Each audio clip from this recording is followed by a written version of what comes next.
जय भारत की। आज हम लोग बात करने वाले हैं, क्या भारत ने सच में छोड़ दिया पानी? क्या पाकिस्तान सच में तबाह है? कि जो गोदी मीडिया के थ्रू आप सुन रहे हैं, जो क्या बात सच है? क्योंकि एक एक पॉइंट होता है ना, और उसको 10 पॉइंट बढ़ाकर आदमी लोग बोलते हैं। और खास करके आज गोदी मीडिया का तो हाल आप लोग सुनवे किए होंगे। इसीलिए जितना जो आप लोग मीडिया के थ्रू देख रहे हैं ना, कभी भी उन चीज़ों के और उन बातों पर यकीन ना करें। उतना 100 में 100% यकीन ना करें, क्योंकि आजकल गोदी मीडिया के जी आज ये हालात हो गया है ना कि होता है कुछ और दिखाते हैं कुछ और। तो क्या भारत ने सच में छोड़ दिया है पानी, जिनसे सच में तबाह हो गया पाकिस्तान? इन चीज़ों को लेकर आज हम इस वीडियो के माध्यम से जानेंगे। पहले हम थोड़ा सा चलते हैं पीछे, और थोड़ा सा पीछे चलकर देखते हैं कि क्या उसका इतिहास है। जो भारत में ही एक नदी बहती है, झेलम नदी। झेलम नदी के लेकर ही अत्यधिक चर्चा हो रही है कि झेलम नदी पीओके में तबाही पर तबाही मचा रही है। क्या ये बात सच है? इन चीजों पर आज हम ये बोलने जा रहे हैं आप लोग के सामने दोस्तों। और एक मेरा छोटा सा प्रयास है आप लोग तक। देखिए, अगर जो अच्छा लगता है तो प्लीज पूरा सुनिए, और अच्छा नहीं लगता तो कोई बात नहीं दोस्तों, स्किप कर चला जाइए। लेकिन अगर सच में हिंदुस्तानी हो तो एक बार जरूर पूरा वीडियो को देखिए।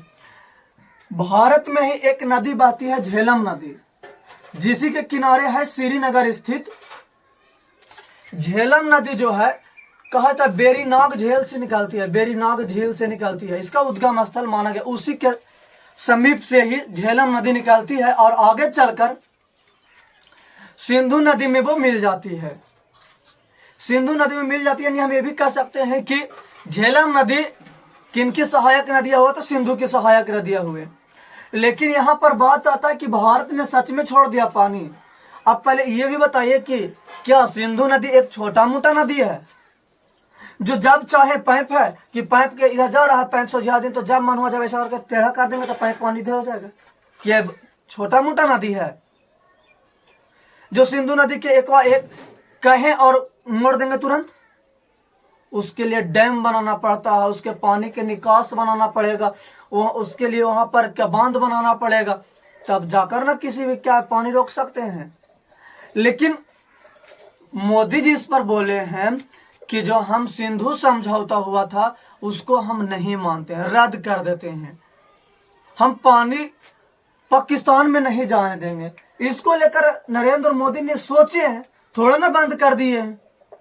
और बंद भी कर देंगे तो उसके लिए कम से कम तो भाई साहब मैक्सिमम तो 1 ही 2 साल तो कम से कम लगना चाहिए। डैम बनेगा, उसके लिए बांध बनाई जाएगी, तब न जाके रोका जाएगा।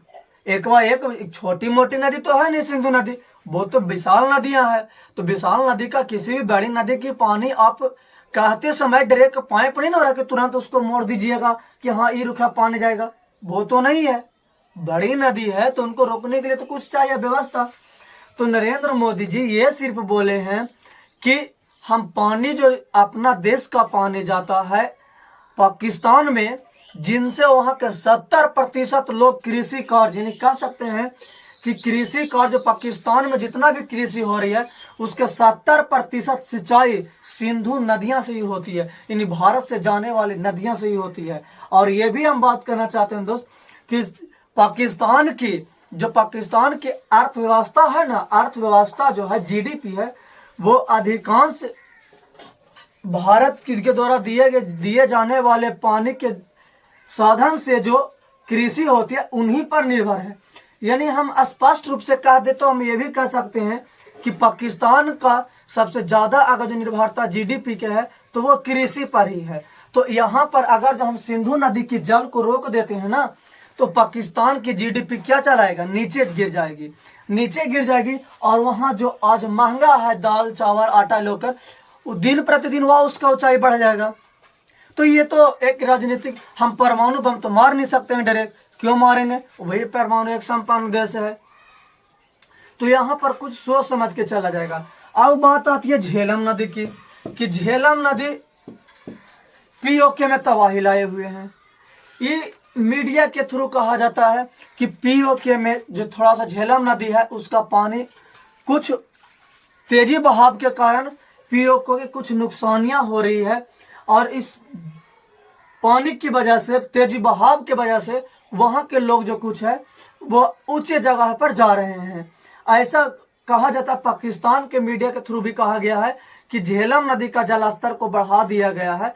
इनमें क्या सच्चाई है जो मीडिया लोग बता रहे हैं? कोई ग्राउंड रिपोर्टिंग जाके किए हैं? नहीं ना, कोई ग्राउंड रिपोर्टिंग किए हैं? सिर्फ अपना ही बात ही रख रहे हैं कि ये चीज हुआ, ये चीज हुआ। आप जाकर एक बार वहां पर दिखलाते कि हाँ ये सच में, देखिए यहाँ के लोग, ये किसी भी व्यवस्था के थ्रू आप इंटरनेशनल मीडिया जो जाकर एक बार दिखलाते, तो आप किसी भी क्या चीज का वहां कहती दृश्य लेकर आप कर रहे हैं कि ये चीज कर दिए, तो इन पर विश्वास ना करें उतना भर आप लोग भी। क्योंकि मीडिया जो है आपको 100 में से 95% आजकल के गोदी मीडिया जो है झूठे ही बोलती है। क्यों झूठ बोलती है? सोचिए कि अगर जितना ही सच बोलती तो 180 नंबर में 159 पर नहीं रहता। जब इतना ही मीडिया सच्चाई रहता ना दोस्तों, 180 में से 159 नंबर पर ट्रेंडिंग नहीं करते। ये हमेशा याद रखिए। सोचिए ना कितना मीडिया भारत पे गिरा हुआ है जो। ये तो यानी हम कह सकते हैं, फाइनली हम ये भी मान सकते हैं कि भारत के द्वारा सिंधु के जब सिंधु जल समझौता को रद्द कर दिया गया है। इसके लिए डैम बनाकर पानी मोड़ दिया जाएगा और संभवतः ये 1 महीना या 10 दिन में होने वाली कार्य नहीं है। इनके लिए कुछ समय देना पड़ेगा, तब जाकर होएगा। लेकिन पाकिस्तान की तरफ से बार बार चेतावनी आ रहा है कि पाकिस्तान में आइटम बम है, बम चलाएंगे, ये चलाएंगे। तो रे भाई, भारत के भी पास है। भारत कौन दिवाली रखे हुए है? आपके पास तो भारत के पास नहीं है। और जो लोग वहां के मदरसा के जो छात्र हैं वो बोलते हैं कि हमें एक बार मौका दे दिया जाए, हम पूरा हिंदुस्तान खाली करवा देंगे, जीत जाएंगे, बॉर्डर पर जाएंगे। अगर जो भारत के कैदियों के एक बार जेल से छोड़ दिया जाए ना, बंदूक दे दिया, तो आधा पाकिस्तान को जीत कर लेकर चल आएंगे। क्या बात करते हो नंगा भिख मंगा पाकिस्तान? बचाना है तो कि कहा है, बलूचिस्तान के बचा लो। बलूचिस्तान भी तो है ना, बलूचिस्तान को बचा लो ना। 2 भाग में होने वाला, बहुत जल्द होगा 2 भाग उसका, वो बचा के रखो। आपकी क्या राय है दोस्तों इस वीडियो के माध्यम से? फिर मिलते हैं अगले वीडियो में।